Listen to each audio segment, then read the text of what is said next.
our Bible reading. And whenever I read this passage, I can feel the tension building. It's a bit like one of those nightmare character test dilemmas that you get at interview. Like this one, for example. This was set for a young man at a job interview. It's a wintry night, pouring with rain, and he drives past a bus stop where 3 figures stand shivering. A frail elderly lady, his best friend who once saved his life, and the woman of his dreams. He can only pick up one passenger because he's in a 2-seater car. And the interviewer said, which of the 3, the frail elderly lady, the friend who once saved your life, or the woman of your dreams, which of the 3 would you pick up in your 2-seater car from that bus stop on that rainy, wintry night? I'm not going to tell you the winning answer now, I'll tell you at the end. But it's worth thinking about. So there's Jesus, and he's called to a dying child. So the father of a dying child is literally on his knees saying, Jesus, please come. My child is dying now. Please come. And so Jesus is hurrying through the crowd for this dying child. A dying Jewish child. A dying Jewish child of the leader of the synagogue in that area. So an important person's dying child. Not that that seemed to matter ever very much to Jesus, but it might have mattered to the crowd, and to the father he only cared that his little one was dying. Suddenly, Jesus feels a touch. Power goes out of him. Someone in need has been healed. And on one level, the person who's been healed has got what they came for. They've got their healing.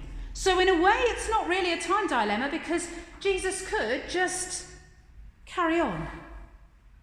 But even though the time is ticking, if Jesus doesn't stop for that woman, for the one who's not even dared to speak to him, who's just touched the hem of his garment, she's going to go on her way feeling as though she's stolen a healing, sneakily taken something that Jesus might not have given.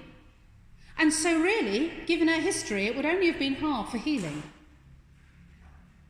Because Jesus didn't just heal people's bodies, he also healed the whole of their lives.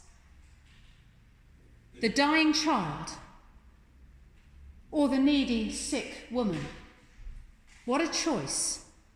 And in the Christian life, we can often feel torn, not between good and evil so much, as between good and good and good. So much possible good and so little time for it all. And we can tear ourselves apart inside over it, but actually that's not what God wants for us. The weight of the world is not on our shoulders, it's on God's.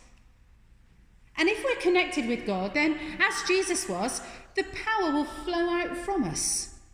A holiness and a healing that's actually far more contagious than any sin and darkness. And sadly, I think sometimes we project a lot of how things are for us onto God. In this world, we can feel as though darkness and sin and problems are overwhelming. We can feel as though it's an equal struggle between good and evil. 50-50 as to what's going to win. But that's not what the Bible tells us. The Bible tells us good's already won. That good's already stronger, greater and more powerful.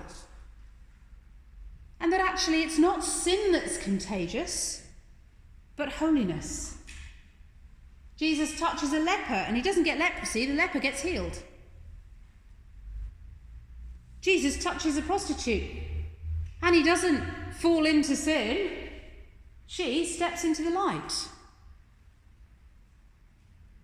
For Jesus, it's holiness that is contagious. So we don't need to worry about wasting our time on the wrong kind of company.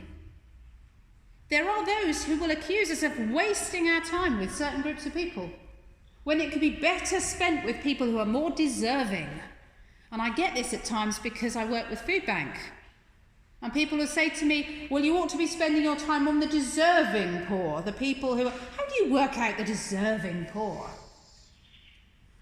I mean, people are poor or they're not poor. I don't need to dig into their back history. If they're hungry, I'm going to feed them. But there is a whole strain of thought about we mustn't waste our time on people who don't deserve it.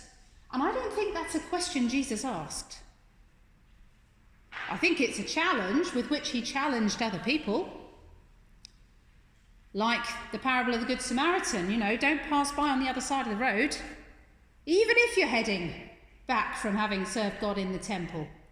Don't pass by on the other side of the road, because holiness is contagious.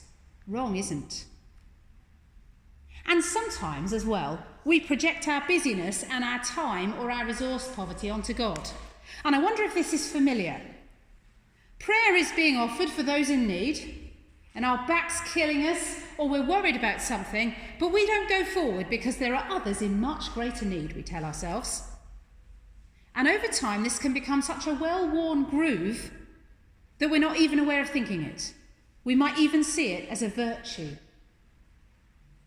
But actually, that kind of thinking says some harmful things about God. It says that there's only a limited amount of love or peace or power available from God, and we don't want to take it from others. We don't want to use it up. It's saying God's time is limited like our doctor's time is limited. One problem, 10 minutes, you're done. Yeah? God's not like that. It's not that if we use up God's time on ourselves, other people will miss out. God doesn't need to do triage. He doesn't need to meet the greatest need first. His resources are not going to run out. His time and his love and his power are infinite. And so we've got these two types of time. We've got chronos time, the kind of time that runs along, the kind of time that you miss the bus in, miss school in, can be late for a funeral in. Chronos time. Chronological. But in New Testament Greek, there's another word used for time. Kairos time. The right time. The opportune moment. Put your hand up if you've ever been or felt like you've been in just the right place at just the right time. Has that ever happened to you? I went from Chigwell to Southampton, and the lights were green the entire way. I've never known anything like it. Straight through, every light green. Yeah? We've had those moments, haven't we? Anyone want to share a moment when you've been in exactly the right place at exactly the right time? Anyone think of a moment when that's happened to you?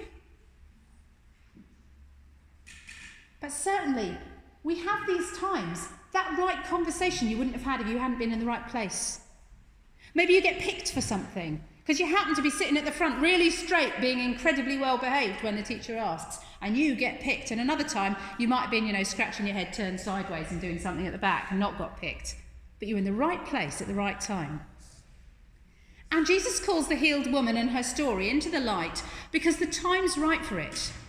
She is someone who has bled for 7 years. Now, for Jews, if you're bleeding, you're unclean. People can't touch you. Now, that was a really great rule for if you lived in a hot country and you didn't know what was wrong with someone, and diseases could be passed really easily from one person to another.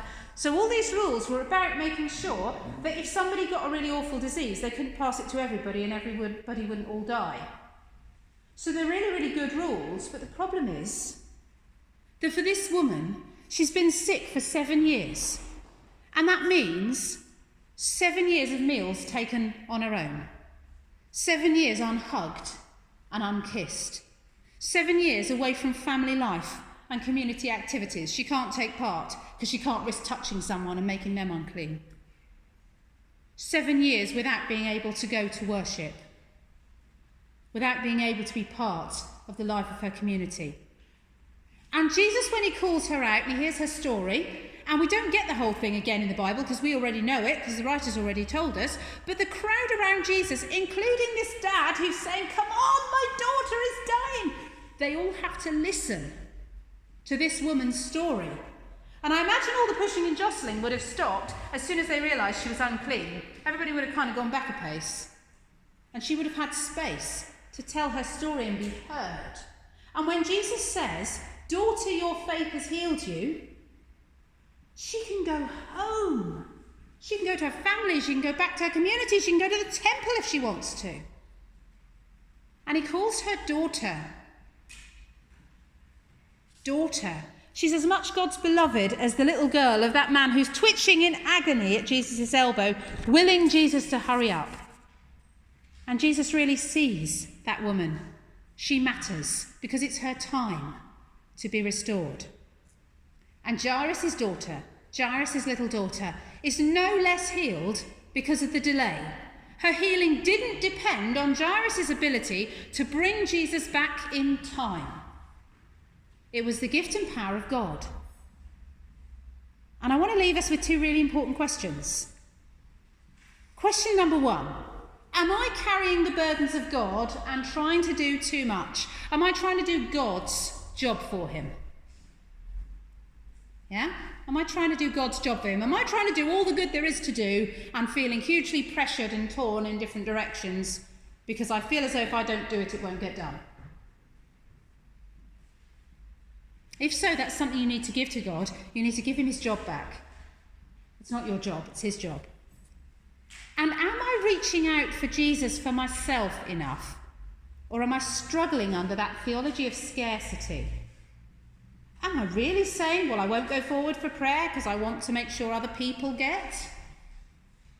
As though the blessings will run out for those at the end of the line? So I challenge you today, as Bishop Roger is fond of saying, in the aircraft you put your own oxygen mask on first before helping others. And I know it's an illustration you've heard before, but I wonder if it's really gone in. So I encourage you today, if you've got a niggling ongoing problem, if there is something in your life, or in the life of somebody you love, that's an ongoing thing that's draining, that's taking time, or if you've got a problem that's just cropped up recently, but you think, oh, it's not that important, bring it to God. At the end of the service, I invite you just to come to the rail, get some prayer, get some anointing, get some God into that problem and that situation. So, the winning candidate's answer to the interview question. Here we go. He said, I would give my car keys to my friend. He could drive the elderly lady home. And I can wait at the bus stop with the woman of my dreams. It's a good answer, he got the job. But, like that interviewee, God thinks outside the box. God's beyond all our boxes. His timing is perfect. And for God, the woman of his dreams is us, his bride, the church, for whom he has infinite love and infinite time. Let's just remember that. Infinite love, infinite time.